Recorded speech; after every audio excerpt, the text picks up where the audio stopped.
ஸ்டாலின் அவர்கள் ஆட்சி பொறுப்பை ஏற்று கிட்டத்தட்ட 3 ஆண்டுகள் ஆகின்றன. ஆட்சி பொறுப்பை ஏற்ற நாளிலிருந்து இன்று வரை அவர் ஓய்வெடுக்காமல் மக்களுக்காக பணியாற்றி வருகின்றார். நல்ல பல திட்டங்களை எல்லாம் மக்களுக்கு அறிவித்து வருகின்றார். குறிப்பாக பெண்களுக்கு பஸ்ஸிலே இலவசம், மாதமானால் உதவித்தொகை என்ற வரிசையாக நல்ல காரியங்களை செய்து கொண்டிருக்கின்றார். அதன் ஒரு அங்கமாக படிக்கின்ற மாணவர்களுக்கு உதவியாக இருக்க வேண்டும் என்ற நிலையில் இன்றைக்கு தமிழகம் முழுவதும் பல கல்வி கூடங்களையும் நூலகங்களையும் கணினி மையங்களையும் திறந்து வைத்திருக்கின்றார்.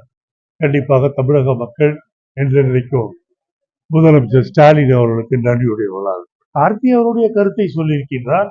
ஆனால் நடைமுறையில் அது ஏற்புடையதல்ல.